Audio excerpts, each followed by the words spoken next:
بسم اللہ الرحمن الرحیم۔ محترم سامعین و سامعات، السلام علیکم ورحمۃ اللہ وبرکاتہ۔ آج کا ہمارا چھٹا سبق حقوق العباد کے سلسلے میں ماں کا خصوصی ادب و احترام کے عنوان سے ہے۔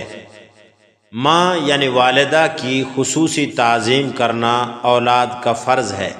اس کے متعلق اللہ تعالیٰ نے سورہ احقاف آیت نمبر 15 میں ارشاد فرمایا، وَوَصَّيْنَا الْإِنسَانَ بِوَالِدَيْهِ إِحْسَانًا حَمَلَتْهُ أُمُّهُ كُرْهًا وَوَضَعَتْهُ كُرْهًا وَحَمْلُهُ وَفِصَالُهُ 30 شَهْرًا حَتَّى إِذَا بَلَغَ أَشُدَّهُ وَبَلَغَ 40 سَنَةً قَالَ رَبِّ أَوْزِعْنِي أَنْ أَشْكُرَ نِعْمَتَكَ الَّتِي أَنْعَمْتَ عَلَيَّ وَعَلَى وَالِدَيَّ وَأَنْ أَعْمَلَ صَالِحًا تَرْضَاهُ وَأَصْلِحْ لِي فِي ذُرِّيَّتِي إِنِّي تُبْتُ إِلَيْكَ وَإِنِّي مِنَ الْمُسْلِمِينَ۔ اللہ تعالیٰ کا ارشاد ہے کہ اس کی والدہ نے بڑی تکلیف کے ساتھ اسے اٹھائے رکھا اور اسے جنم دینے میں بھی تکلیف برداشت کی، اور اس کے حمل اور دودھ چھڑانے تک 30 ماہ گزر گئے، حتیٰ کہ وہ پوری طرح نشو و نما پا گیا، اور 40 سال کا ہو گیا۔ تو اس نے کہا، اے میرے رب، مجھے اپنے نعمت کا شکر ادا کرنے کی توفیق عطا فرما۔ مزید فرمایا، وہ نعمت جو تو نے مجھ پر اور میرے ماں باپ پر کی ہے، اور میں تیری رضا کے مطابق عمل کروں اور میری اولاد کو اصلاح پر قائم رکھ، بے شک میں تیرے حضور توبہ کرتا ہوں اور بلا شبہ میں مسلمانوں میں سے ہوں۔ اب اس آیت میں بتایا گیا کہ باپ کی نسبت ماں حسن سلوک کی زیادہ حقدار ہے، اور اس آیت میں ان تکلیفوں اور مشقتوں کا ذکر کیا گیا جو بچے کے سلسلے میں صرف ماں برداشت کرتی ہے۔ پیدائش کے وقت والدہ کو جس کیفیت سے گزرنا پڑتا ہے وہ جان لیوا مرحلہ ہوتا ہے۔ اس کے بعد رضاعت یعنی دودھ کا دور شروع ہوتا ہے۔ ماں دودھ پلاتی ہے، صبح و شام کپڑے بدلتی ہے، اگر بچہ بیمار ہو جائے تو اسے رات دن اٹھائے پھرتی ہے۔ غرض بچے کے آرام کی خاطر ماں بڑی مشقت اور تکلیفیں برداشت کرتی ہے۔ ان خدمات کی وجہ سے ماں کو باپ سے کئی گنا زیادہ حق دیا گیا ہے۔ اولاد کے حسن سلوک کی سب سے زیادہ حقدار ماں ہوتی ہے، پھر باپ اس کے بعد درجہ بدرجہ رشتہ دار شمار ہوتے ہیں۔ مزید بخاری شریف کی ایک روایت میں حضرت ابو ہریرہ رضی اللہ تعالیٰ عنہ نقل فرماتے ہیں کہ ایک شخص نے نبی اکرم صلی اللہ علیہ وسلم کی خدمت میں حاضر ہو کر عرض کیا، یا رسول اللہ، میرے اچھے سلوک کا کون زیادہ مستحق ہے؟ آپ نے فرمایا، تیری ماں۔ اس نے پھر پوچھا، آپ نے فرمایا، تیری ماں۔ اس نے پھر پوچھا، آپ نے فرمایا، تیری ماں۔ اس نے پھر پوچھا، آپ نے فرمایا، تیرا باپ۔ اس حدیث میں یہ بتایا گیا کہ حضور اکرم صلی اللہ علیہ وسلم نے 3 مرتبہ ماں سے حسن سلوک کی تاکید کی ہے۔ اس سے معلوم ہوتا ہے کہ ماں کا حق باپ سے 3 گنا زیادہ ہے۔ ابن ماجہ کی روایت ہے، حضرت مقدام بن معدی کرب رضی اللہ تعالیٰ عنہ بیان کرتے ہیں کہ نبی اکرم صلی اللہ علیہ وآلہ وسلم نے فرمایا، اللہ تعالیٰ تمہیں اپنی ماں کے ساتھ نیک سلوک کرنے کا حکم دیتا ہے، اور یہ بات آپ نے 3 مرتبہ فرمائی۔ پھر فرمایا، پھر تمہیں باپ کے ساتھ نیک سلوک کا حکم دیتا ہے۔ اس کے بعد قریبی رشتہ داروں کے ساتھ نیک سلوک کرنے کا حکم دیتا ہے۔ ماں کا مقام بلند ہونے کا مقصد یہ ہے کہ ماں اولاد کو پالتے وقت باپ سے زیادہ مشقت برداشت کرتی ہے، اس لیے حسن سلوک کے سلسلے میں اولاد کو چاہیے کہ ماں کے ساتھ خاص توجہ رکھیں۔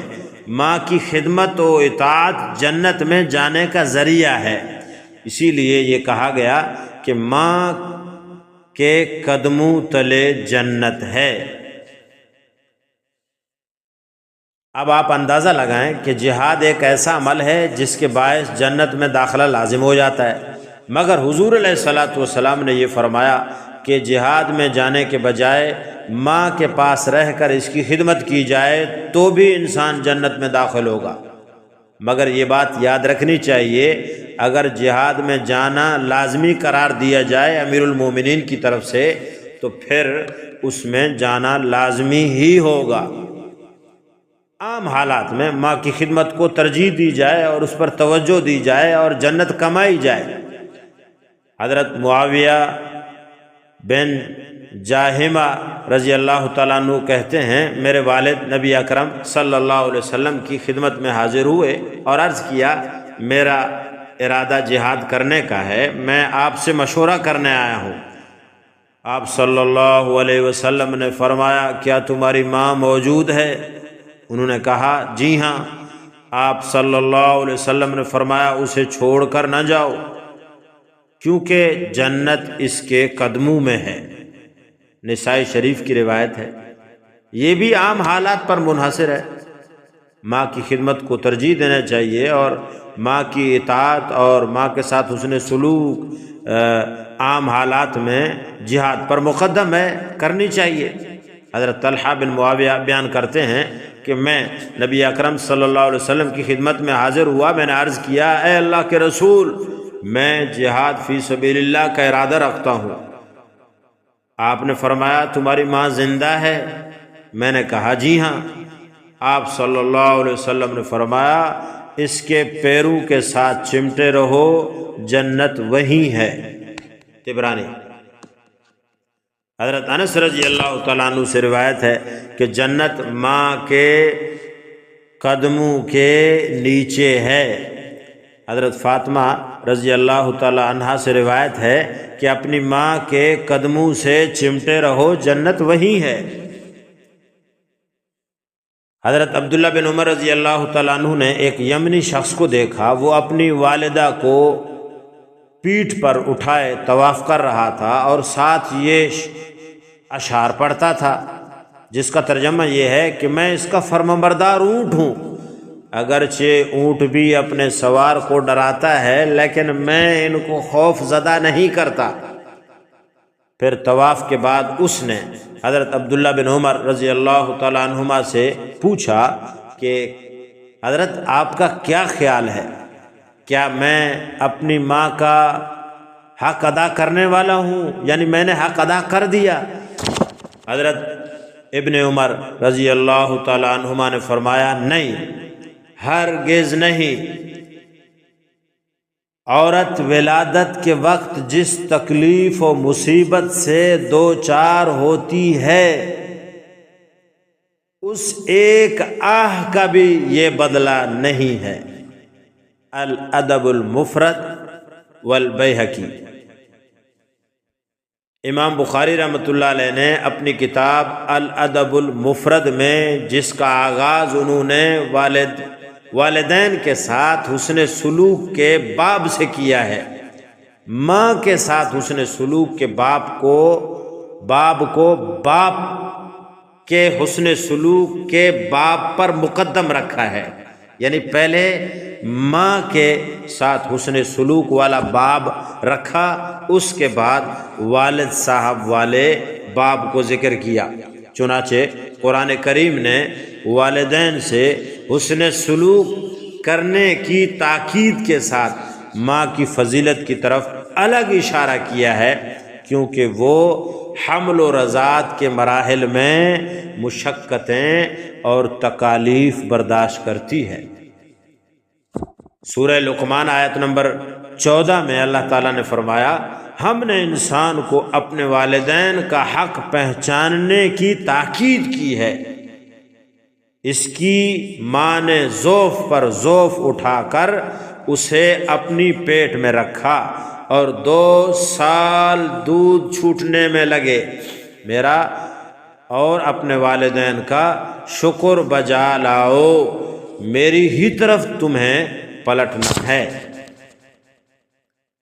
اللہ تعالیٰ نے اپنے حقوق کے ساتھ ماں باپ کے حقوق ادا کرنے کا حکم فرمایا ہے اور ان کا کہنا ماننے کی تاکید کی ہے، یعنی دین میں تم ان کا کہنا مانو،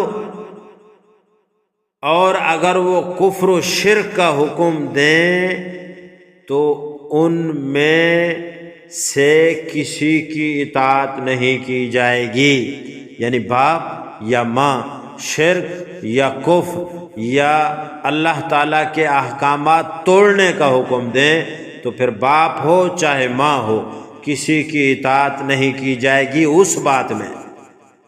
غیر اللہ کو اللہ کے ساتھ شریک کرنے میں والدین کی اطاعت بھی حرام ہے۔ معارف القرآن جلد 5 صفحہ 37۔ عرض کرنے کا مقصد یہ ہے کہ والدین ہمارے سر کا تاج ہیں، ان کی خدمت، ان کے ساتھ حسن سلوک، ان کے ساتھ بھلائیاں کرنے کا اللہ کی طرف سے ہم پر یہ حکم لاگو کیا جاتا ہے۔ اللہ ہم سب کو عمل کی توفیق عطا فرمائے اور اللہ تعالیٰ والدین کی نافرمانی سے ہماری حفاظت فرمائے۔ وآخر دعوانا ان الحمد للہ رب العالمین۔